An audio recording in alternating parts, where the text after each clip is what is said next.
नमस्कार दोस्तों, अगर आप लोग भी ट्वेल्थ पास कर चुके हैं, वो चाहे कभी भी किए होंगे, 2025 में किए होंगे, 24 में, 23 में, चाहे कभी भी आप ट्वेल्थ पास किए हैं, लेकिन आपको एक अच्छा कोर्स अभी तक नहीं मिल पाया, यानी कि आपका मन था कि हेल्थ केयर में हम जाते, यानी कि पारा मेडिकल का हम कोर्स करते, लेकिन इसके बारे में सही जानकारी उपलब्ध भी नहीं है, ना ही आपको इसके बारे में पता होता है, ना ही आप लोग बेसिक से इसका जानते हैं कि पारा मेडिकल कोर्स कहते किसको है, ये कौन कौन से लोग कर सकते हैं, इसमें कितने प्रकार का कोर्स होता है, इसमें एंट्रेंस एग्जाम कब कैसे कहां होता है, कैसे हम इसको पास कर सकते हैं, ये सभी कंफ्यूजन को यानी कि आपको हम तैयार कर देंगे। सिर्फ अगर आप ट्वेल्थ पास किए हैं तो आपको एक बेहतरीन कोर्स के बारे में जानकारी तो होना चाहिए, वो आपका पारा मेडिकल का होगा। तो यहां पे आपका ऑफिशियल नोटिफिकेशन से निकाला गया टोटल जानकारी सटीक और 100% यहां पे ऑथेंटिक है, जिसको आपको समझा पाएंगे हम, और इससे आप पूरा अच्छे समझ पाएंगे कि पारा मेडिकल कहते किसको है, कौन कौन से लोग कर सकते हैं और क्या जरूरी है, कितना योग्यता चाहिए, कितना पैसा लगता है, ये सभी चीज, क्या एज आपका होना चाहिए और क्या एंट्रेंस एग्जाम का सिलेबस होता है,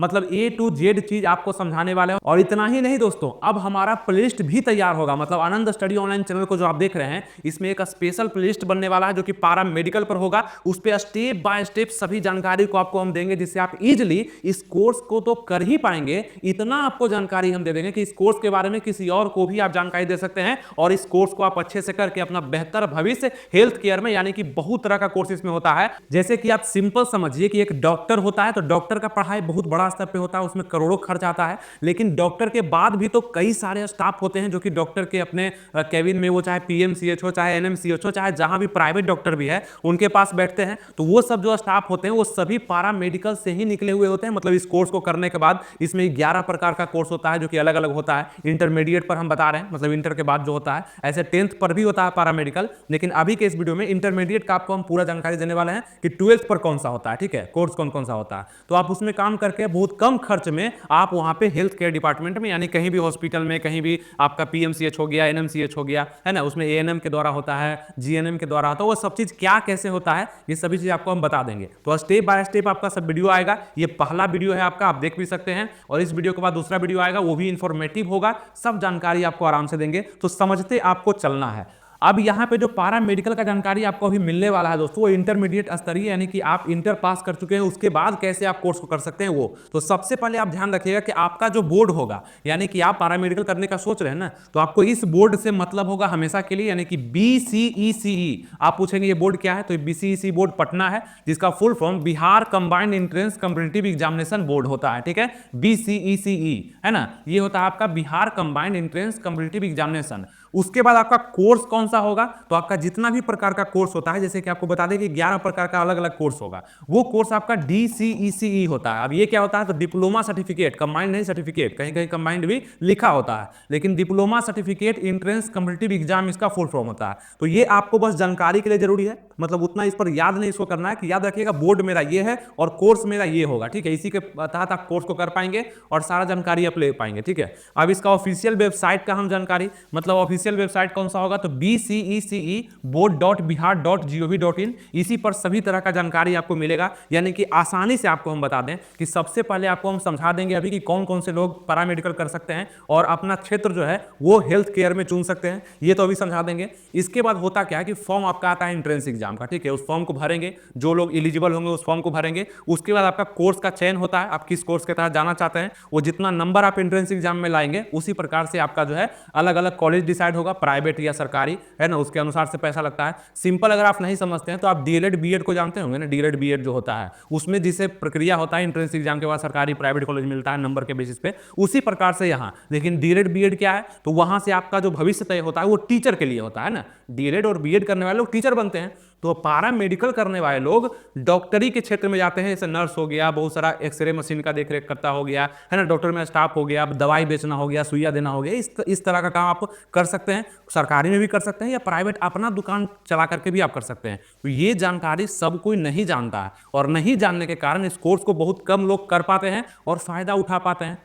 वैकेंसी भी आप में बहुत ज़्यादा आता है, अलग अलग क्षेत्र में आते ही रहता है वैकेंसी हेल्थ केयर में, जिसका जानकारी भी आपको नहीं होता है। इसीलिए कहते हैं कि जानकारी होगा तब ना आप इस क्षेत्र में जा पाइएगा। तो इसी जानकारी को आनंद स्टडी ऑनलाइन आपके साथ शेयर करेगा और आपको पूरा प्रिपेयर भी करेगा कि आप भविष्य में चल करके कहीं ना कहीं मतलब काम करें, और सरकारी हॉस्पिटल हो गया, प्राइवेट हॉस्पिटल हो गया, प्राइवेट दुकान हो गया, अपना है ना फार्मा हो गया, बहुत तरह का काम आप कर सकते हैं इसके जरिए। वही लोग कर सकते हैं जो पैरामेडिकल करेंगे, वही लोग कर सकते हैं। ये नहीं कि डीरेल करके कोई दवाई का दुकान खोल देगा, नहीं खोल सकता, पैरामेडिकल ही करना पड़ेगा। तो भविष्य में चल करके अपने आप को सुरक्षित करना चाहते हैं तो ये कोर्स भी आपके लिए बेटर हो सकता है, बढ़िया हो सकता है, लेकिन इसके बारे में समझना पहले जरूरी होगा। ठीक है, ये चीज। अब देखिए पैरामेडिकल यहाँ पर है इंटरमीडिएट स्तरीय, मतलब आप समझेंगे यहाँ पर कि आप अगर इंटर पास हैं, है ना, इंटर पास है मतलब आप 10+2 पास हैं, तो उसके लिए आपका पीएम का मतलब हो गया यहाँ पे पारा मेडिकल। ठीक है, ये पीएम आप कोड याद रखिएगा, आप इसी कोर्स को करने वाले हैं। अगर आप इंटर के बाद कर रहे हैं तो पीएम। अब इसी के बाद होगा एक ठो पीएम, देखिए यहाँ पे है ना, तो ये होता है आईएससी के बाद, मतलब 10+2 यानी 12th आप पास कर चुके हैं तो आपका जो कोर्स का नाम होगा वो पीएम होगा। ठीक है, अगर वही आप करेंगे 10th के बाद तो पीएमएम, मतलब पारा मेडिकल मैट्रिक, इसको समझिए, ये आप 10th के बाद कर सकते हैं इस कोर्स को। अब पी हो गया ये पॉलिटेक्निक, यानी कि अभियंत्रण क्षेत्र में जाने के लिए पॉलिटेक्निक वाले के लिए होता है, ये अलग हो गया। ठीक है, तो मेनली जो 12th के बाद लोग करते हैं वो पीएम, अपना कोर्स का नाम आप याद रखिएगा, पीएम मतलब पारा, यहाँ पे पैरामेडिकल हो गया। ठीक है, पैरामेडिकल, और ये हो गया पैरामेडिकल मैट्रिक 10th लेवल का। तो जो 10th लेवल में करेंगे उनका कोर्स यहाँ पे पीएमएम हो जाएगा, जो 12th लेवल पर करेंगे उनका कोर्स पीएम हो जाएगा। ठीक है, तो यहाँ पे इंटरमीडिएट स्तरीय है तो आपका कोर्स क्या है, पीएम है, पीएम। अब इसके अंतर्गत 12 प्रकार के कोर्स आते हैं, इसीलिए आपको बोल रहे हैं कि बारीकी समझते चलिएगा, और भी बहुत सारा वीडियो आएगा वो सब आपको समझा ही देंगे। इस समूह में सभी पारा मेडिकल एवं डेंटल पाठ्यक्रम सम्मिलित हैं। इसका पाठ्यक्रम समूह कोड पीएम होता है। ठीक है, पीएम क्या, अब पीएम मतलब प्रधानमंत्री नहीं समझ जाइएगा और प्राइम मिनिस्टर नहीं समझिएगा, पीएम का मतलब हो गया पारा मेडिकल, जो कि इंटर स्तरीय को ही बोलते हैं। और पीएमएम अगर बोल देंगे तो वो 10th का हो जाएगा, इसलिए आपको इससे मतलब नहीं होना चाहिए। पीएम के बारे में आप जानकारी यहाँ पे आप लीजिए। ठीक है, इस कोर्स को आप समझ सकते हैं, इसीलिए आपको बोलते हैं। बहुत सारे लोग समझ ही नहीं पाते हैं कि पीएम क्या है, पीएमएम क्या है, पी क्या है, डीसीईसी क्या है, कुछ नहीं है। आप कर सकते हैं, आप ही कर सकते हैं जो इस वीडियो को देख रहे हैं, लेकिन आपको पता नहीं था, आप किसी और क्षेत्र में चल गए, वहां नौकरी नहीं लगा, और यहाँ आपका नौकरी आसानी से लग जाएगा। हम बताएंगे ना कैसे लगेगा, क्या कैसे करना होगा आपको। ठीक है, ये चीज आप देखिएगा। तो ये हो गया आपका पीएम कोड होगा, ध्यान रखिएगा। अब यहाँ पे आपका योग्यता क्या होगा, मतलब अर्हताएं और वांछित योग्यताएं। और ये जो नोटिफिकेशन यहाँ पे आपको दिख रहा है दोस्तों, ये ऑफिशियल नोटिफिकेशन यानी कि प्रोस्पेक्टस से निकाला गया जानकारी है, जो कि ओरिजिनल है एकदम। इसका जानकारी बहुत सारे लोग को यूट्यूब पर भी नहीं है, और बहुत सारे लोग को ऐसे भी नहीं है। ओरिजिनल आपको जानकारी दे रहे हैं, इसको देख लीजिए, उसके बाद आप डिसाइड करिएगा कि इस कोर्स को आप करेंगे या नहीं करेंगे। ठीक है, आगे हम बढ़ते हैं। अब देखिए यहाँ पे कोर्स का नाम भी आपको बताते हैं। ठीक है, तो यहां समझिए कि इंटरमीडिएट अगर आप पास हैं, उसका पारा मेडिकल करना चाहते हैं तो आपका कोर्स का जो कोड होगा पीएम हो जाएगा। ठीक है, ये आप समझ गए। चलिए अब आगे बात करते हैं शैक्षणिक पाठ्यक्रम पर। सिंपल सा आपका कोर्स कौन कौन सा इसमें होता है, मतलब अलग अलग छात्र, जैसे लड़की हो गई, लड़के भी इसको कर सकते हैं, सब कर सकते हैं, लेकिन लड़की किसको कर सकती है, लड़का किसको कर सकता है, ये बताने वाले हैं। ठीक है, इसमें लगभग 11 प्रकार का अलग अलग प्रकार का कोर्स है। जैसे कि आप डॉक्टर के ही क्षेत्र में जाते हैं तो कोई आंख का डॉक्टर, कोई कान का डॉक्टर, कोई हड्डी का डॉक्टर, है ना, कोई मांसपेशियों का डॉक्टर, अलग अलग होता है। उसी प्रकार से आप पारा मेडिकल के थ्रू जब जाते हैं तो आप भी जो सहायक होते हैं, जैसे आप पारा मेडिकल से जा रहे हैं तो आप सहायक बन सकते हैं डॉक्टर के, तो वो किस क्षेत्र में बन सकते हैं, उसका अलग अलग कोर्स है। कौन कौन सा है देखिए, यहाँ पे पहला कोर्स का जो नाम है डिप्लोमा इन फार्मेसी। ठीक है, इसको हिंदी में ही लिख दिया ताकि आपको आसानी हो समझने के लिए। ऑफिशियल नोटिफिकेशन में भी हिंदी में ही लिखा गया है, जो कि आपका भारतीय भेषज परिषद मान्यता संस्थान प्राप्त होने की स्थिति में ही नामांकन किया जाएगा। अगर आप डिप्लोमा इन फार्मेसी करना चाहते हैं तो भेषज का मतलब आपका फार्मेसी होता है। यहाँ से अगर आपका डिग्री है तो आप इस फॉर्म को भर सकते हैं, है ना, कर सकते हैं, कोई दिक्कत नहीं है। फिर देखेंगे आपका सैनिटरी इंस्पेक्टर, स्वच्छता निरीक्षक है, ये आप कर सकते हैं। और ये सभी आप जो जिसमें भी लिखा हुआ है, ये मेल फीमेल कोई भी कर सकता है। ठीक है, मेल प्लस फीमेल कोई भी कर सकता है, ये भी मेल प्लस फीमेल कोई भी कर सकता है। ठीक है, जिसमें भी लिखा नहीं हुआ है आगे चल के देखिएगा तो जीएनएम है ना, staff grade A nursing course है, इसको सिर्फ महिलाएं कर सकती है। लड़कियों का पूरा जोर होता है एएनएम और जीएनएम पर, यहाँ से जाकर के अच्छा भविष्य उनका बन पाता है, सैलरी भी अच्छा खासा मिलता है। तो इस तरह से आगे हम आपको समझाते हैं। तो जिसमें लिखा हुआ है केवल महिलाओं के लिए, उसमें केवल महिलाएं अप्लाई करेगी, और जो बाकी है उसमें मेल और फीमेल सब अप्लाई कर सकता है, कोई दिक्कत नहीं है। ठीक है, ये कोर्स आप कर सकते हैं, ये हम बताना चाह रहे हैं। ऑफ्थेल्मिक असिस्टेंट, ये तीसरा नंबर का आपका हो गया। चक्षु सहायक हो गया आपका, है ना, ऑफ्थेल्मिक असिस्टेंट हो गया। ओटी असिस्टेंट हो गया। शल्य गृह सहायक, लेबोरेटरी टेक्नीशियन हो गया। प्रयोगशाला प्रावैधिक हो गया। एक्सरे टेक्नीशियन हो गया, एक्सरे प्रावैधिक हो गया, मतलब उसको देखरेख करने वाला, चलाने वाला को यहाँ पे होता है। ठीक है, लेबोरेटरी हो गया, एक्सरे हो गया। और ऑर्थोटिक एंड प्रोस्थेटिक सहायक हो गया आपका। फिर आपका यहाँ पे जीएनएम हो गया, ठीक है। जीएनएम हो गया, स्टाफ ए ग्रेड है आपका, यहाँ पे देख सकते हैं स्टाफ ए ग्रेड का होता है, ये काफी अच्छा माना जाता है। जीएनएम बहुत अच्छा होता है, अगर इस कोर्स से महिलाएं जाती है तो अच्छा खासा प्लेसमेंट भी उसको मिलता है, मतलब बढ़िया उनको मिल जाता है, सैलरी वगैरह भी अच्छा होता है, उनका मान्यता ज़्यादा होता है। तो ये केवल महिलाएं कर सकती है। एएनएम हो गया आपका नर्सिंग का, है ना, नर्सिंग कोर्स है, केवल महिलाएं इसके लिए कर सकती है। और बाकी जो अलग अलग, जैसे ये 2 को सिर्फ महिलाएं कर सकती है, 11 प्रकार का कोर्स है, इसमें से 2 महिलाएं करेगी, यानी कि 9 में पुरुष और महिला कोई भी अप्लाई कर सकता है, ठीक है, कोई दिक्कत नहीं है। फिर आपका 10वां हो गया डेंटल मैकेनिक्स, फिर 11वां आपका हो गया डेंटल हाइजीनिस्ट, ये इस प्रकार का, यानी कि यहाँ पे सभी कोर्स के बारे में आपको बताया कितना प्रकार का कोर्स होता है। अब ये कोर्स आपको अभी चयन नहीं करना होता है, आपको सबसे पहले यहाँ पे जिस भी कोर्स के बारे में आपको जानकारी है, चाहे उसका आप पहले से लेकर रखे हुए हैं सर्टिफिकेट वगैरह है, तो वहाँ पे आप उस कोर्स के लिए करेंगे। ऐसे भी आप इसका एंट्रेंस एग्जाम देते हैं तो फिर उसके बाद चयन होता है कि आपका कौन सा कॉलेज चुनाएगा और कौन सा कोर्स आप करने वाले हैं। तो पैरामेडिकल का एंट्रेंस एग्जाम देने के बाद ही आप इसको समझ पाएंगे, ठीक है। तो एंट्रेंस एग्जाम सभी लोग दे सकते हैं, और कौन कौन दे सकते हैं वो अब आपको बताते हैं कि इसका योग्यता क्या होता है। शैक्षणिक योग्यता यानी कि क्वालिफिकेशन आपका क्या मांगा जाता है। अब ध्यान समझिएगा कि कौन कौन से लोग पैरा मेडिकल कर सकते हैं, कोर्स तो बाद का चीज है, पैरा मेडिकल कौन कौन से लोग कर सकते हैं, कौन कौन से लोग एंट्रेंस एग्जाम को दे सकते हैं, यहां पे समझिए। डिप्लोमा इन फार्मेसी, जो कि आपको बोले हम सबसे पहला कोर्स वही था, डिप्लोमा इन फार्मेसी, ठीक है, उसको कौन कौन से लोग कर सकते हैं। तो इंटरमीडिएट साइंस या अन्य समकक्ष परीक्षा में भौतिकी आपका सब्जेक्ट रहा होगा, रसायन रहा होगा, रसायन शास्त्र और अंग्रेजी भी साथ में होगा, और अतिरिक्त में गणित या जीव विज्ञान होगा, तो आप इस कोर्स के लिए एलिजिबल हैं, यानी कि आप पैरामेडिकल कर सकते हैं, यहाँ पे एंट्रेंस एग्जाम दे सकते हैं आप, ठीक है, कोई दिक्कत नहीं होगा। कौन कौन सा, तो मतलब इंटरमीडिएट साइंस का मतलब क्या हो गया कि आप आईएससी किए हैं, ठीक है, आईकॉम नहीं किए हैं, आईए नहीं किए हैं, आर्ट्स नहीं, कॉमर्स नहीं, यहाँ पे साइंस होगा स्ट्रीम, और उसमें भी फिजिक्स हो गया आपका, रसायन शास्त्र यानी केमिस्ट्री हो गया, और साथ में अंग्रेजी भी होगा, और अतिरिक्त में गणित और जीव विज्ञान होगा तब, ठीक है। अब बात करते हैं ख का 1 में, यानी कि जीएनएम के लिए, जो कि ग्रेड ए का आपको बताया कि जीएनएम के लिए लड़कियां ज्यादा मार्क करती है,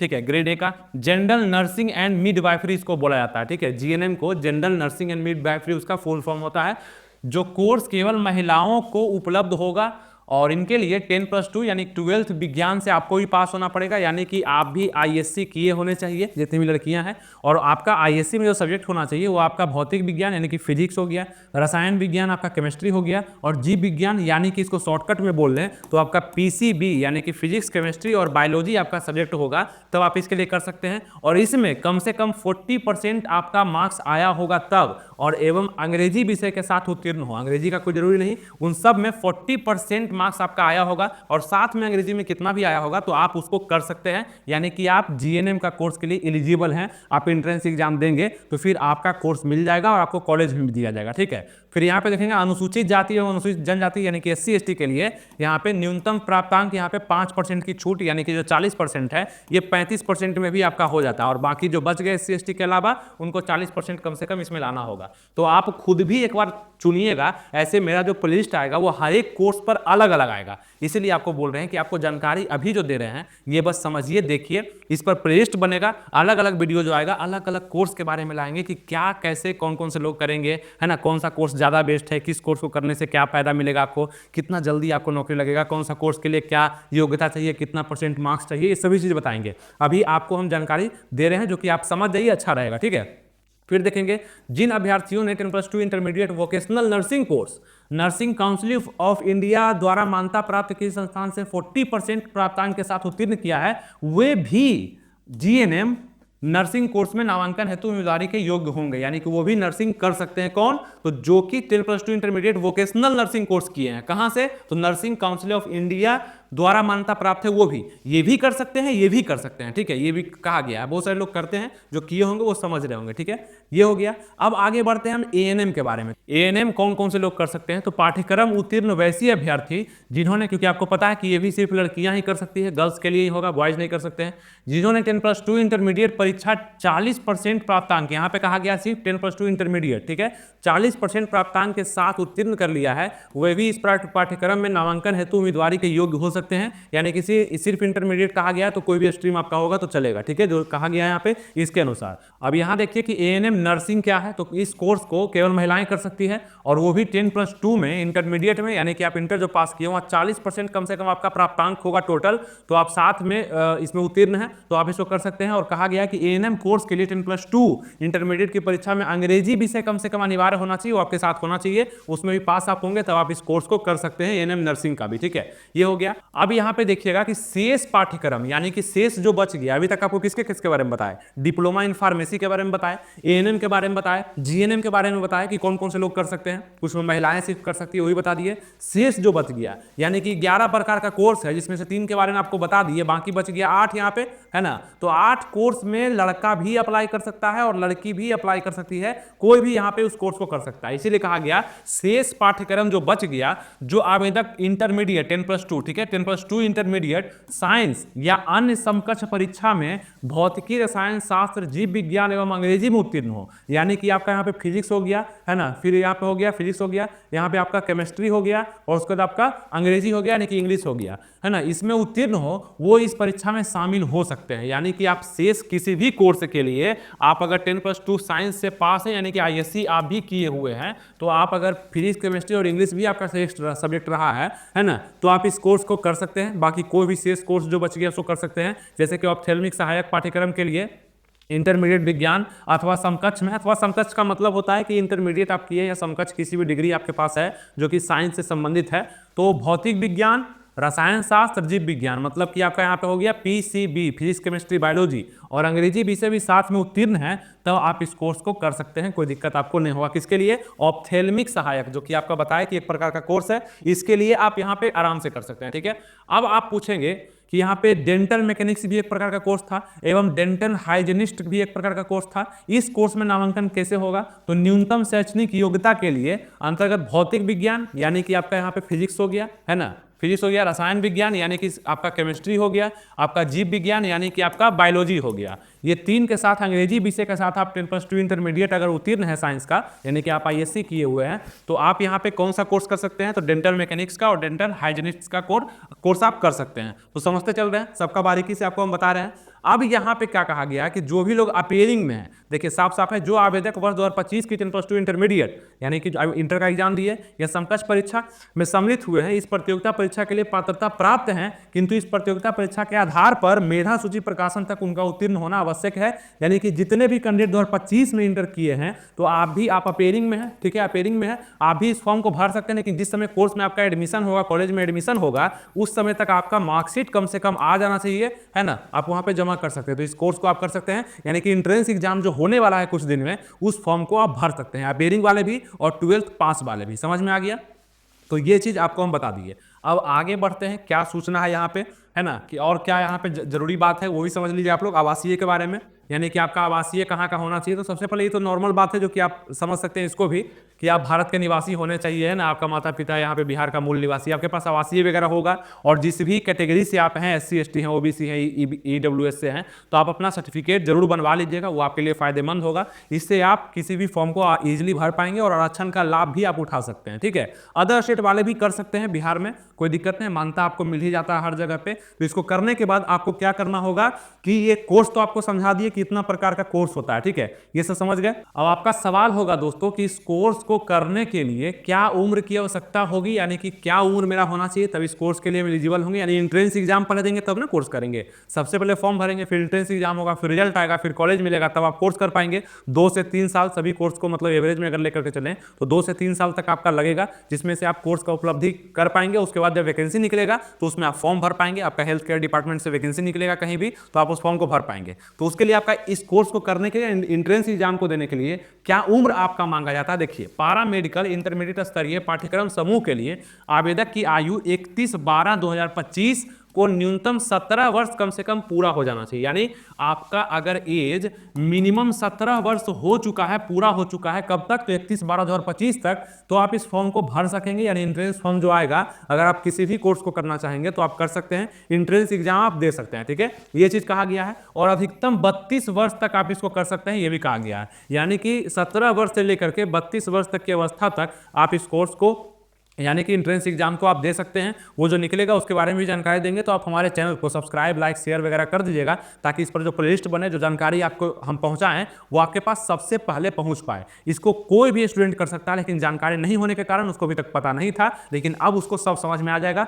और धीरे धीरे समझ में आएगा। इस वीडियो को एक बार और देख लीजिएगा तो आपको और अच्छे से क्लियरिटी मिल जाएगा, ठीक है। तो 17 से 32 तक आप कर सकते हैं, लेकिन जीएनएम और एएनएम पाठ्यक्रम के लिए उक्त तिथि को अधिकतम आयु 35 वर्ष तक किया गया है, यानी कि आपका 35 वर्ष तक आप इसको कर सकते हैं, यानी कि 17 से लेकर के 35 तक। किसके लिए? तो जीएनएम और एएनएम अगर करते हैं तो, इस कोर्स को करते हैं तो। सभी कोर्स के लिए एज डिटेल भी अलग अलग है, इसीलिए इसको बारीकी से आपको हम समझा रहे हैं। माध्यमिक परीक्षा के प्रवेश पत्र या उत्तीर्ण प्रमाण पत्र में अंकित जन्म तिथि को ही मान्यता दी जाएगी, यानी कि 10th का जो आपका सर्टिफिकेट होगा उसमें जो आपका डेट ऑफ बर्थ होगा, है ना, उसी को मान्यता दिया जाएगा, उसी को माना जाएगा, उसके अनुसार ही आपका 17 से लेकर के 32 या 17 से लेकर के 35 तक उम्र आपका मान्यता मिलेगा। ठीक है। फिर यहाँ जीएनएम और एएनएम के लिए यहाँ स्पेशल कहा गया गर्भवती महिलाओं को कि उनका पाठ्यक्रम कैसे रेगुलर हो सकता है, यानी कि आप अगर गर्भवती कंडीशन में हैं, यानी कि गर्भावस्था में हैं, तो उसको समाप्त होने के बाद ही आप मतलब लाभ उठा पाएंगे। अगर कोर्स को आप करते हैं तो उसके बाद ही कर पाएंगे, यानी कि उससे संबंधित यहाँ पे जानकारी दिया गया, जो कि आपको हम बता दिए, क्योंकि महिलाओं का कोर्स है तो ये प्रॉब्लम आपको हो सकता है, उसका जानकारी हम आपको यहाँ पे दे दिए। ठीक है। अब यहाँ पे आगे बढ़ते हैं, तो खुद भी आप पढ़ सकते हैं, काफी आसान भाषा में हिंदी में लिखा गया है, खुद भी पढ़ सकते हैं आप। अब इसके लिए हम आगे बढ़ते हैं यहाँ पे।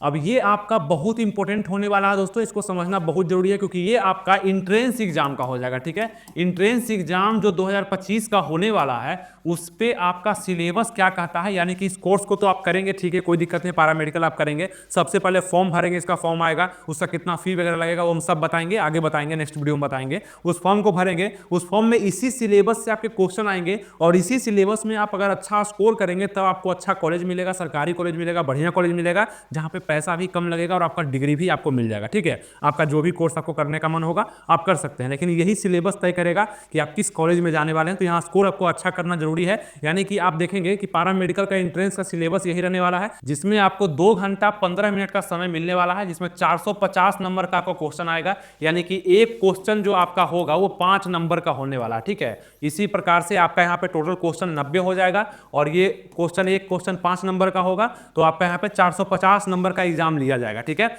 ये चीज, अब वो क्वेश्चन कहां से आएंगे, तो सामान्य विज्ञान से क्वेश्चन आएगा। ठीक है। सामान्य विज्ञान यानी कि आपका जीएस से क्वेश्चन आएगा, जनरल साइंस से, और वो जनरल साइंस भौतिकी यानी फिजिक्स, केमिस्ट्री, बायोलॉजी से क्वेश्चन आएगा। कितना क्वेश्चन, तो 25 क्वेश्चन आएगा, और एक क्वेश्चन 5 नंबर का होगा, तो टोटल आपका 125 क्वेश्चन यहाँ पे 125 नंबर का पूछा जाएगा, मतलब 25 क्वेश्चन 125 नंबर के लिए। फिर ये हो गया आपका पहला। आपका दूसरा जो क्वेश्चन आएगा वो अंक गणितीय योग्यता यानी कि मैथ से आपका क्वेश्चन आएगा। ठीक है। मैथ से 15 क्वेश्चन आएगा, और एक क्वेश्चन 5 नंबर का, तो 75 नंबर का यहाँ पे क्वेश्चन आपसे पूछा जाएगा, 15 क्वेश्चन। ठीक है। 75 नंबर के लिए। फिर आपका तीसरा हो जाएगा यहाँ पे हिंदी का, जिसमें आपको 15 क्वेश्चन आना है। ये भी आपका 5 क्वेश्चन मतलब 5 नंबर होगा एक क्वेश्चन का, तो 15 क्वेश्चन का आपका 75 नंबर का क्वेश्चन यहाँ पे आना है, जो कि आपका हिंदी सब्जेक्ट से आएगा। उसी प्रकार से इंग्लिश से आएगा 15 क्वेश्चन, और फिर सामान्य ज्ञान यानी कि आपका जीके से। ठीक है। जीके से आएगा 20 क्वेश्चन। जीके में अगर बात कर लें तो आपका हिस्ट्री हो गया, ज्योग्राफी हो गया, पॉलिटी हो गया, इकोनॉमिक्स हो गया, है ना, आपका विविध हो गया, इस सबके मिला करके आपका लगभग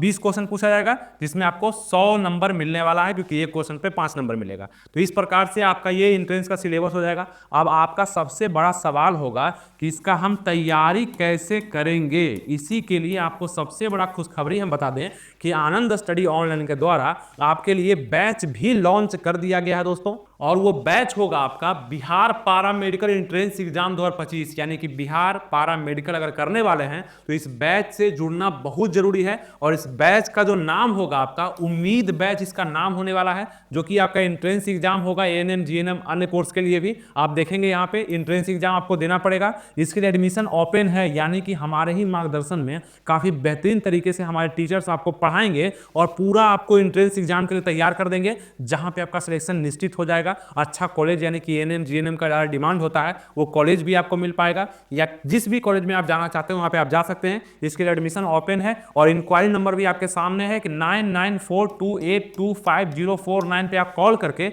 जानकारी भी ले सकते हैं, और आप अभी एडमिशन ले सकते हैं। एडमिशन कैसे लेना है, ज़्यादा कुछ प्रोसेस नहीं है, सिंपली आप प्ले स्टोर को ओपन करिए और वहाँ पे जाकर के शिक्षा पथ के एप्लीकेशन को डाउनलोड करिए अपने मोबाइल में। डाउनलोड करने के बाद उसको ओपन करिए, रजिस्टर करके अंदर जाइए, और वहाँ पे आपको दिख जाएगा बिहार पारा medical entrance exam ANM GNM उम्मीद बैच मिल जाएगा, इसको आप लोग ज्वाइन कर सकते हैं। फी बहुत कम रखा गया है, यानी कि अप्लाई फी से भी कम रखा गया है, मात्र 749 रुपया रखा गया है। इतना में आप एडमिशन ले सकते हैं और बेहतरीन कॉलेज के लिए तैयारी आप हमारे साथ कर सकते हैं। आपको सही दिशा के साथ सही नॉलेज दिया जाएगा, जहां से आपका एंट्रेंस एग्जाम का जो सिलेबस है वो काफी आसान लगने लगेगा और वहां से आप हाई स्कोर भी कर पाएंगे। तो जितने भी लोग इस वीडियो को अभी तक देख रहे हैं, आप लोग सभी लोग अगर बिहार पारा मेडिकल एंट्रेंस एग्जाम निकालना चाहते हैं, आप सभी लोग कर सकते हैं, कोई दिक्कत ही नहीं है। अगर आप योग्यता में थे तो, अगर करना चाहते हैं तो आप हमारे बैच से जुड़ सकते हैं जाकर के। लिंक डिस्क्रिप्शन कमेंट बॉक्स में भी हम दे चुके हैं, एप्लीकेशन का डाउनलोड करिए और जाकर के इस बैच को खुद भी परचेज करिए। या किसी भी तरह का कोई प्रॉब्लम आता है, कोई टेंशन या कंफ्यूजन होता है, तो आप इस नंबर पे कॉल या मैसेज करके भी जानकारी ले सकते हैं, कोई दिक्कत आपको नहीं होने वाला। ठीक है, उम्मीद करते हैं आपको ये सभी चीज समझ में आया होगा और इस बैच से आप अभी तक जुड़ जाएंगे। अब इस बैच में क्या क्या मिलेगा, तो आपको लाइव क्लास मिलेगा, डेली लाइव क्लास होगा आपके लिए, है ना। अलग अलग टीचर आपको हर एक सब्जेक्ट के लिए लाइव क्लास करवाएंगे। उसका रिकॉर्डिंग क्लास, यानी कि लाइव अगर आप नहीं देख पाए तो रिकॉर्डेड वो रखा रहेगा, उसको भी आप कभी भी देख सकते हैं। और इस पूरे बैच का कीमत है 749 रुपया, यानी कि जब तक आपका एग्जाम नहीं होता एंट्रेंस एग्जाम, तब तक आप इस पूरे बैच का फायदा उठा सकते हैं। आप वहां पढ़ सकते हैं, सभी सब्जेक्ट को पढ़ सकते हैं। ठीक है, आपका चैप्टर वाइज थ्योरी एमसीक्यू कराया जाएगा, प्रीवियस ईयर क्वेश्चन भी आपको करवाया जाएंगे, आपका यहाँ पे प्रैक्टिस सेट क्विज भी कराया जाएगा और आपको पूरा तैयार कराया जाएगा कि आप 2025 के पारा मेडिकल के एंट्रेंस एग्जाम में हाई स्कोर कैसे कर सकते हैं। ये सभी चीज आपको समझाया जाएगा और आप हमसे जुड़ भी सकते हैं। सब्सक्राइब लाइक शेयर तो कर ही दीजिएगा और जल्दी जाकर के इसमें एडमिशन लीजिए। एडमिशन का ऑफर जो है लिमिट समय के लिए होगा, 749 रुपये में आप इसमें पढ़ सकते हैं और बढ़िया से अपना भविष्य बना सकते हैं हेल्थ केयर डिपार्टमेंट में। ठीक है, तो कोई दिक्कत नहीं हुआ आपको और सभी चीज समझ पाए। 2025 का एंट्रेंस एग्जाम के लिए और हाई स्कोर के लिए आप इस बैच से जुड़ सकते हैं मात्र 749 रुपया में। अब चलिए हम लोग आगे बढ़ते हैं, जल्दी से आप लोग जाकर के एडमिशन ले लीजिए। तो ये सिलेबस आप लोग को समझ में आ गया कि एंट्रेंस एग्जाम का सिलेबस कुछ इसी प्रकार से होगा और यहां से आपके क्वेश्चन पूछे जाएंगे, ये समझ में आ गया। लेकिन क्वेश्चन का लेवल क्या होगा, मतलब किस लेवल के क्वेश्चन पूछे जाएंगे। देखिए, हिंदी का जो क्वेश्चन आएगा, मतलब हिंदी से जो 15 क्वेश्चन आएगा, अंग्रेजी से जो क्वेश्चन आएगा 15 क्वेश्चन आएगा, सामान्य ज्ञान से जो क्वेश्चन आएगा 20 क्वेश्चन आएगा, वो इंटरमीडिएट स्तरीय का होगा, यानी कि आपका ये क्वेश्चन जो है 10+2 स्तर का होगा। ठीक है, 10+2 लेवल का होगा। और जो बाकी सामान्य विज्ञान, यानी कि जो जीएस का क्वेश्चन आने वाला है, सामान्य विज्ञान का 25 क्वेश्चन ये आपका, और अंक गणितीय यानी कि मैथ का जो क्वेश्चन आने वाला है ये 15 क्वेश्चन आपका। उसके बाद आपका ये दोनों जो है माध्यमिक स्तर यानी कि 10th स्तर का होगा। कितना? 10th स्तर का। तो कुछ सब्जेक्ट आपके 12th लेवल के पूछे जाएंगे और कुछ सब्जेक्ट आपका 10th स्तर का पूछा जाएगा, जो कि आसान ही सिलेबस होगा, बहुत ज्यादा हार्ड नहीं होगा, लोड लेकर के नहीं चलना है। अगर आप हमारे बैच से जुड़ जाते हैं, पढ़ते हैं, तो आपको बहुत आसान लगेगा और आप हाई स्कोर कर पाएंगे। इसीलिए जितने भी लोग देख रहे हैं, लड़कियां हैं चाहे लड़के हैं, आप लोग एडमिशन ले सकते हैं और तैयारी बेहतरीन आप लोग कर सकते हैं। ठीक है, हिंदी अंग्रेजी तो ये बता ही दिए कि आपका 10+2 स्तर का भी होगा कुछ क्वेश्चन और कुछ क्वेश्चन 10th स्टैंडर्ड का भी होगा, तो आपको दिक्कत नहीं होने वाला। ठीक है, और आप यहाँ पे आरक्षण भी अपना देख सकते हैं, जिस भी कैटेगरी से आप हैं कि सीट पर आपको कितना कितना आरक्षण मिलता है। जैसे एससी को देखेंगे 20%, एसटी को 0.2%, ईबीसी को देखेंगे 25%, बीसी को देखेंगे 18%, है ना। बाकी यहाँ पे ईडब्ल्यूएस वाले को देखेंगे यहाँ पे 10% का और बाकी जनरल वाले को यहाँ पे 25%। इस तरह से आपका सीट पर आरक्षण भी यहाँ पे लिमिटेशन है, तो ये भी आपको बताएंगे। खैर ये सब आपको ऐसे ही जानकारी हम दे दिए ताकि आपके दिमाग में रहे। ऐसे आपको हम पूरा जानकारी बिहार पारा मेडिकल इंटरमीडिएट स्तरीय के बारे में दे पाए, जिसमें से आप ये जरूर ध्यान रखेंगे कि आपका बोर्ड कौन सा है और कोर्स कौन सा है और वेबसाइट कौन सा है। खैर वेबसाइट नहीं भी ध्यान रखेंगे तो हम आपको अपडेट कर ही देंगे समय समय पर कि क्या नोटिफिकेशन आया है और क्या आपके लिए सही सूचना है, जो कि आपके पास पहुंचा देंगे। बस आपको हमसे जुड़े रहना पड़ेगा, लाइक सब्सक्राइब शेयर कर देना होगा और इस पर जो भी नेक्स्ट वीडियो बन रहा होगा या बन गया होगा, आप इस वीडियो को बाद में देख रहे होंगे, तो मेरा प्लेलिस्ट जरूर चेक करिएगा। आनंद स्टडी वन पर जाकर के पारा मेडिकल के से बना प्लेलिस्ट होगा, उस पर जाकर के देखिए कितना कितना वीडियो आया है। स्टेप बाय स्टेप आपको जानकारी मिलेगा कि कैसे किस पोस्ट के लिए हम भर सकते हैं, यानी कि कौन सा कोर्स हम कर सकते हैं, कितना रुपया लगेगा, हर चीज आपको बताएंगे। एंट्रेंस एग्जाम संबंधित भी बताएंगे। तो पूरा प्लेलिस्ट पर जितना भी वीडियो लोड होगा उस सभी को आपको देखना है और उसे सीखना है और इस बार जरूर बिहार पारा मेडिकल करना है आपको और भविष्य में चल करके आप कहीं हेल्थ केयर में दिखने चाहिए, काम करते नजर आना चाहिए, जिससे आपका भविष्य बनेगा और आप सेटल भी हो पाएंगे। ठीक है, काफी आसान था, कोई दिक्कत नहीं है। आप अपना कोर्स का चयन करें, आप अपने कोर्स के लिए तैयारी करें